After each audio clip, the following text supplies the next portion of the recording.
नमस्कार आणि welcome to the new vlog of the Tanaya Nikhil. मी तनया तुमचं अगदी मनापासून स्वागत करते आपल्या आजच्या व्लॉगमध्ये. तर आज संडे आहे आणि पहाटेचे वाजले 4:30. आम्ही सगळं आवरून रेडी आहे कारण आम्ही आज फायनली पुण्याला जायला निघतोय. तर हा माझा रूम, हा दादाचा रूम, जिथे मागच्या 1.5 महिन्यापासून मी कब्जा केलेला होता कारण जरा शकीसाठी सोयीस्कर होतं. So feeling bad. सगळं सोडून चालली आहे. येस, मम्मी पप्पा सोबत येत आहे माझ्या, बट स्टील ती मिक्स फिलिंग अशी. नेमकी गौरी झोपली आहे, तिला नाही उठवता येतं, नाही तर तिची खूप रडरड होईल कारण तिची बॅग वगैरे भरून झाली आमच्यासोबत यायला. पण ती स्कूल सुरू झाली त्यामुळे आम्ही तिला रात्री हो म्हटलो, बट तिला आता उठवलं तर ती मागे लागेल. सखी अजूनही झोपली आहे. आम्ही पहाटेच जायचा निर्णय घेतला, म्हणजे 9-10 आम्ही पुण्यात जाऊ. सखीची पण छान झोप होईल, मग तिची पण चिडचिड होणार नाही. आणि संध्याकाळी पण एक कार्यक्रम आम्हाला जो अटेंड करायचा आहे, जवळचाच आहे. सो दुपारी गेलं तर त्याची पण गडबड होईल. सो म्हटलं घरी जाऊयात, छान आराम वगैरे करूयात. तर निघते मी मागे 1.5 महिन्यानंतर. निखिलही अजून 15-20 मिनिटांनी फ्लाईटमध्ये बसेल. तोही उद्या पहाटेपर्यंत येईल इंडियात. सो हॅपी आहे. म्हणजे ह्यावेळेस मिक्स फिलिंग आहे. दरवेळेस मी जाताना खूप रडरड करते, ह्यावेळेस थोडं कमी वाटतं आहे कारण आई पप्पा सोबत येत आहे. ॲट द सेम टाईम आनंद पण आहे कारण निखिल पण येतो आहे. पण थोडं वाईटही वाटतंय कारण गब्या मागच्या 1.5 महिन्यापासून घरी तर मला सामानाचं काही शूट करता आलं नाही, पण घरी आल्यानंतर घराचा अवतार असा काहीसा होता की मग मी पण पटपट पसारा आवरायला घेतला. म्हटलं सगळं आवरून घेऊयात.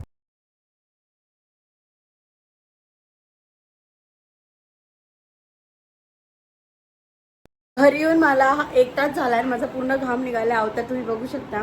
तरी ताई आल्या होत्या आवराला, त्यांनी थोडंफार आवरून दिलं. गॅलरी वगैरे त्यांनी क्लीन करून दिली. बट घरातला हा जो पसारा आहे ना, त्यात निखिल काहीच झाकून नव्हता गेला. त्याच्यामुळे धूळ बसली. त्याच्यामुळे फरची वगैरे क्लीन असली तरी ओटा कॉट वगैरे आहे त्याला खूप टाईम जाणार आहे. मी सगळ्या मॅट बाहेर धुवून काढल्या आहेत आता आल्या आल्या. मग आता ते हे वाळलं की तिथे ते टाकेल. नशीब मम्मी पप्पा, त्याच्यामुळे सगळीकडे लक्ष द्यावं लागत नाही आहे. नाही तर एकटीने मी पागल झाले असते. मला झालं तशी. इथे पसारा आहे किचनमध्ये. निखिलला जे बरोबर सापडत होतं जेव्हा तो इथे 8 दिवस घरी होता, ते सगळं त्याने इथे लावून दिलेलं आहे. ते सगळं सेट करायचं आहे. मधला बेडरूम भरला आहे. आतमध्ये बेडसुद्धा टाकून नव्हता गेला तो. सो अवघड आहे. कुंड्या वगैरे पण सगळं खाली घेणे कारण वरती मला पण भीती वाटते, उगाच कोणाला लागायला नको. तर खूप काम आहे आणि कमी वेळ आहे. Cut to day 2. काल खूप जास्त काही आवरणं झालं नाही आमचं. आईमधली ती बाई नक्कीच जागी झाली होती, जिला सगळं घर एकाखटी आवरून काढायचं होतं. पण तिला म्हटलं माझ्यात तेवढी हिंमत नाही आहे कारण खूप सारा पसारा होता. मग मी वरच्यावर आवरून घेतलं. आज उद्यापासून मस्त डीप क्लिनिंग वगैरे जे काही आहे ते सुरू करूयात. आणि संध्याकाळी आम्हाला वास्तुशांतीला पण जायचं होतं. माझ्या दिदीची वास्तुशांती होती, तिकडे गेलो. तिकडून रिंकू मावशीकडे पण गेलो. मला काही खूप शूट करता नाही आलं कारण सगळे भेटल्यानंतर तो फोन हातात घेऊन ते सगळं शूट करणं बरोबर नाही वाटत. बट आम्ही मस्त एन्जॉय केला काल. मम्मी पप्पांना पण सगळे भेटले, नातेवाईक वगैरे. छान वाटत होतं. ते दुसऱ्यांदाच आलेत बाय द वे माझ्याकडे. मागच्या वेळेस आले ते जेव्हा सखी 4 महिन्याची होती. दिस इज द सेकंड टाइम की ते माझ्याकडे आलेत. 8 दिवस तरी मी त्यांना छान ठेवून घेणार आहे. आणि अजून एक छान गोष्ट म्हणजे निखिल येतोय पुढच्या 10-15 मिनिटात. तो येईल. तो मस्त एक्सायटेड आहे. मला सखीची रिॲक्शन बघायची की ती त्याला भेटल्यावर कशी करते. कारण ती मागच्या 4-5 दिवसापासून तिला विचारलं ना कुठे जायचं, ती म्हणती पप्पाकडे. कोण येणार आहे? पप्पा येणार आहे. ती आता तिकडे गेली आहे आजीला मदत करायला. आईमधली ती बाई नाहीच संपत आहे अजून. म्हणजे काल तिने थोडा दम मारला, पण आज सकाळपासून तिने पुन्हा सुरुवात केलेली आहे. ॲटलिस्ट मला देवघर तरी आवरून घेऊ दे अशी तिची इच्छा होती. म्हटलं तू आवरून घे. दुपारपासून मी पण तुला हेल्प करते. सखी कोण आलं बघ. पप्पा आला आहे. सखी बेल वाजून ऑलरेडी तिथे गेलेली आहे. सरक सरक सरक सरक सरक सरक.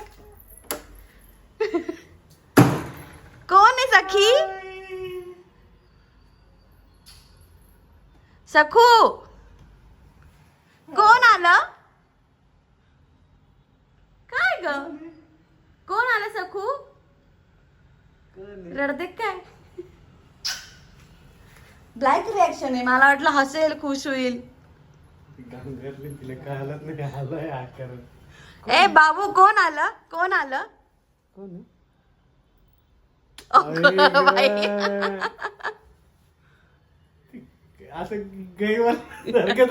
बघू बघू बघू. कोण आहे बिट्टू? कोण आहे? नाही. So finally Nikhil is back. कसं वाटतंय तुला? छान वाटतंय. पोरगी भाव देत नाही त्याबद्दल काय वाटतंय? भाव नाही देते रे. देत आहे तिला एक्सप्रेस. तिला रोज तो फोन मध्ये दिसतो त्याच्यामुळे आज एकदम वेगळं वाटतं की पप्पा काय करतोय ते. सगळी पप्पा कोणाचा आहे? पप्पा कुठे गेले होते सखी? पप्पा कुठे गेला होता पप्पा कुठे गेला होता सखी? बाबा बिबा पडलं. काय खायचं निखिल तुला आज? भाकरी खायची मग. आणि भाजी भाजी काय पण चालते. का तुला खायला नव्हतं भेटत? नवीन कपडे आता अपसप चुनचुनके बदलले. मला माहित नव्हतं, मला नवीन दिसत. कोण आले?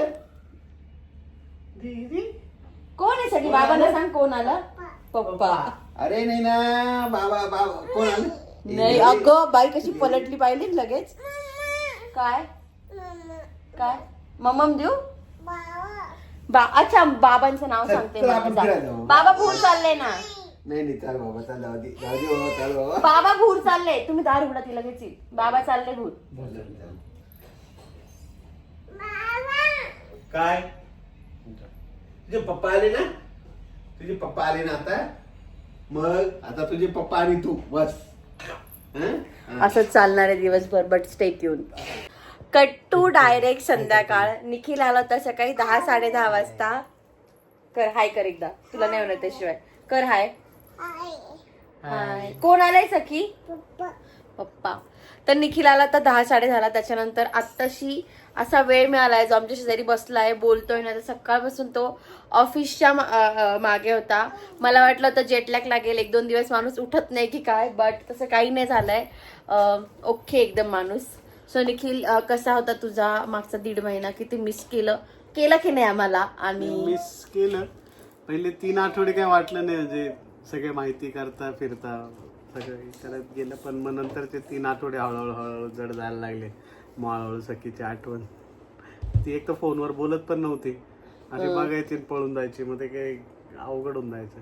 आणि आज आल्यावर तुला काय वाटलं? सखी ओळखेल तुला? आल्यावर तिने डायरेक्ट म्हणजे सोडलंच नाही मला. तर जेव्हा तो आला ना तेव्हा तिची रिॲक्शन एकदम थंडी होती. तिने असं काही खूप रिॲक्ट नाही केलं. जसं फोनमध्ये बघते तशीच, म्हणजे त्याला मिठी वगैरे मारली, बट अशी खूप हे नाही केली. बट त्याच्यानंतर 1 तासाने सखीने जो पिछा धरलाय निखिलचा, लिटरली निखिलला ती वॉशरूमला सुद्धा जाऊ देते. ती बाहेरच उभी राहते. माझे मम्मी पप्पा आलेले तिथे आणि इतके दिवस ती त्यांच्याकडे होती आणि त्यांना झालं की असं की आपल्याकडे बघत पण नाही, म्हणजे आई बाबा म्हणत सुद्धा नाहीये. ती कोणाचाही फोन येऊ द्या, ती निखिलला अशी चिटकून येईन, मग ती फोनवर बोलतील कंटिन्यू त्याच्या मागे. तिचे दादा दिदी आले होते खेळायला शेजारचे, ती त्यांच्यासोबत सुद्धा खेळायला गेली नाही. तिचं कंटिन्यू असं चालू होतं की पप्पा कुठे पप्पा कुठे पप्पा कुठे. पप्पाला माझ्याशी तर काही घेणं देणं नव्हतं, हे मला कळून चुकलंय आणि आज तर ते प्रूव्ह केलंय लेकीने. बट आमची लेक मागच्या 1.5 महिन्यात काय काय शिकली ते तुम्हाला दाखवते मी. किती स्ट्रॉंग आहे दाखव मला. आणि सखीचे हात कुठे? तिला तुला सगळ्या करामती आजच करून दाखवायच्या आहेत. बाप्पा कसा करायचा? बाप्पा बाप्पा करा परत. असं करायचा. बरं. आणि सखीचे हात कुठे? हात कुठे? हात. आणि स्ट्रॉंग कशी सखी? अरे पायच पडायचं अजून. स्ट्रॉंग कशी सखी? स्ट्रॉंग पायच पडू दे तिला. आणि सखीचे पाय कुठे? पाय. आणि निखिलने खूप सारे गिफ्ट वगैरे आणलेत सगळ्यांसाठी. त्याने एक बॅग ओपन केली होती, त्यात वरचं होतं ते दाखवलं. एक पूर्ण बॅग आहे जी बाकी आहे. म्हटलं असं व्लॉग मध्ये वगैरे ओपन करूयात. माझ्यासाठी काय गिफ्ट आणले ते माहितीये, कारण मला विचारूनच आणले. सरप्राईज देणारा माझा नवरा नाहीये. थोडस तरी वाटलं पाहिजे यार. काय तू सरप्राईज नाही दिलंय मला? सांग तुला काय पाहिजे ते सांग, मी घेऊन येतो. त्याला म्हटलं मला हे आण, पण त्याने आणलंय. यात मला आनंद आहे, कारण की काचकुच न करता आणलंय, नाही तर माझ्या वेळेस बराच आकडा तिकडा होत होतो. पण आणलंय त्याने. काय आणलंय ते पुढच्या व्लॉग मध्ये तुम्हाला मी दाखवेलच. मला कितीही इच्छा असली ना सांगायची की सखीला काय काय शिकवलं मी मागच्या 1.5 महिन्यात, सखीला अजिबात तिच्या पप्पाला ते दाखवायचं नाही. फोनवरती बऱ्यापैकी गोष्टी दाखवायची त्याला जेव्हा बोलायची तेव्हा. सखी पाय कुठे? पाय पाय स्ट्रॉंग कशी सखी? स्ट्रॉंग झालं ते स्ट्रॉंग. आणि सखीला नाक नाही बरं का, नाक नाही सखीला. दाखव नाक दाखव. नाक नाही, आता पायच बघायचं आम्हाला. तर जे काही येते असं चाललंय. मला वाटत ती आज ती खूप मूड मध्ये कंटिन्यू त्याची बडबड चालू आहे. जो हे पाय जो शब्द निखिल बोलतोय तो पण रिपीट करायची खूप हे चालू आहे. बट ठीक आहे, वी आर हॅपी की निखिल आलाय, कारण आता मला जो झोका द्यायचा आहे ना तो मला नाही द्यायचा आहे. आता पप्पा त्याचं डिपार्टमेंट सांभाळणार. राईट पप्पा? येस. येस. कबूतर गेलं. पप्पाला ब्लॉग मध्ये बोलायची सुद्धा इच्छा नाही जास्त, बट ठीक आहे, आपण नाही मोठ्या माणसांचा जास्त वेळ घ्यायला हवा. पण घरात याच्या बॅग्स, माझ्या बॅग्सचा खूप सारा पसार झालाय. एक रूम मी आणि आईने छान आवरली आहे. उद्या आम्ही किचन टार्गेट केलंय, किचन आवरणार आहे कारण उद्या निखिल घरी नाहीये ना, येस मी ऑफिसला जाणार आहे. म्हणजे तिकडनं एवढं ऑफिस करून परत ऑफिसला जाणार आहे. मग ऑफिस मी त्यासाठीच पाठवलं होतं त्यांनी काम. तू परत जाशील कामाला सोडून? हो. फिलिंग लेस माझा नवरा आहे. बट सखी आता बेडच्या कडेला जाऊन मस्त उडी मारते आणि मग खाली उतरते. म्हणजे ती इतक्या नवीन नवीन गोष्टी करते ना इथे आल्यापासून. असो, आपल्या आजच्या ब्लॉग मध्ये एवढंच. मला माहित नव्हतं जेव्हा मी ब्लॉग सुरू केला होता तेव्हा एंड कसा करेल किंवा ब्लॉग कुठपर्यंत जाईल, काहीच आयडिया नव्हती. ठरवलं होतं की दीदीच्या घरचं शूट करेल, निखिल येईल तेव्हाचं पण सगळं शूट करेल. बट तो आली तेव्हा मी पण त्याला भेटायला गेली, सखी पण. असं खूप जास्त काही शूट करता नाही आलं. बट स्टील ह्या मेमरीज आहे, हे असायला हवं जवळ की सखी छोटी होती तेव्हा निखिल गेला होता, आला तेव्हा तिने कसं रिॲक्ट केलं. मला हवं तसं तिने रिॲक्ट केलं नाही. म्हणजे मला असं वाटलं होतं की ती खूप खुश होईल आणि त्याच्याकडे पळत जाईल. बट ठीक आहे. त्याच्यानंतर ती जे गुण दाखवते, तिच्या पप्पाला जो त्रास देते, त्यात मला प्रचंड आनंद आहे. पप्पा अजून काही 2 शब्द तुला बोलायची इच्छा आहे? तिचा जीव आहे माझ्यामध्ये. आम्ही कोण आहे? आमचं काय? तुमचा प्रश्न वेगळा आहे, पण माझा जीव आहे तिचा. बरं बरं.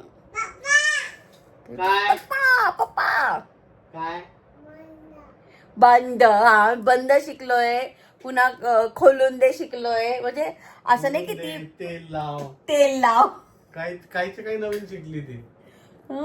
पुन्हा काही असं तिने बघितलं ना सर. आणि तिला टाइम फिक्स झालाय, संध्याकाळी 6 वाजता आणि रात्री 10 वाजता बाहेर जायचं. बरोबर तिच्या कसं काय डोक्यात येतं काय माहिती. तिला ती घरची बरोबर सवय लागली. 6 वाजता पप्पा घेऊन जायचे, 10 वाजता आईच्या मैत्रिणी घेऊन जायच्या. तिच्या डोक्यात एवढं फिक्स झालंय, त्याच्यामुळे तिने आज खूप कव्हर केलंय. काल कसं आम्ही बाहेर होतो त्याच्यामुळे तिला एवढं करता नाही आलं, बट आज तिने प्रॉपर कव्हर केलंय. असो, उद्या मी गिफ्ट ओपन करणार आहे आणि सगळं दाखवणार आहे तुम्हाला कोणाकोणाला काय काय आणलंय. सोबत माझं पण जर मी होम टूर शूट केलाय मम्माच्या घरचा पूर्ण. एडिटिंग माझी बाकी आहे. होप सो नेक्स्ट ब्लॉग तो असेल. आणि आता घर आवरतेच आहे, तर माझ्या माहेरची होम टूर दिल्यानंतर माझ्या ह्या घराची पण होम टूर देईल. तोपर्यंत असेच व्हिडिओ बघत राहा, मला खूप सारं प्रेम देत राहा. सध्या ब्लॉगिंग कंटिन्यू नाही होतं. मी तुम्हाला मागे पण बोलली होती की थोडंफार आता मागे पुढेच होईल, शॉर्ट्स व्हिडिओला पण आणि मोठ्या व्हिडिओला पण. But still I will try. But हा स्पेशल मुमेंट होता, निखिल परत आला तो, म्हणून म्हटलं आज तो बनताय, तो हा शूट केलाय. सो तुम्हाला जर ब्लॉग आवडला असेल तर डू लाईक, शेअर आणि सबस्क्राईब आणि असंच प्रेम देत राहा मला, निखिलला आणि सखीला. सखी बाय कर, बाय बाय कर, बाय बाय म्हण, बाय बाय. आणि पी दे आणि पप्पाला पी दे. पप्पाला घे रे, पप्पाची पी घे ना. सो गोड आहे. सो आता बापले गोंध्या घालो, मी तर मस्त रात्रभर झोप काढणार आहे. सो भेटत पुढच्या ब्लॉग मध्ये, तोपर्यंत बाय.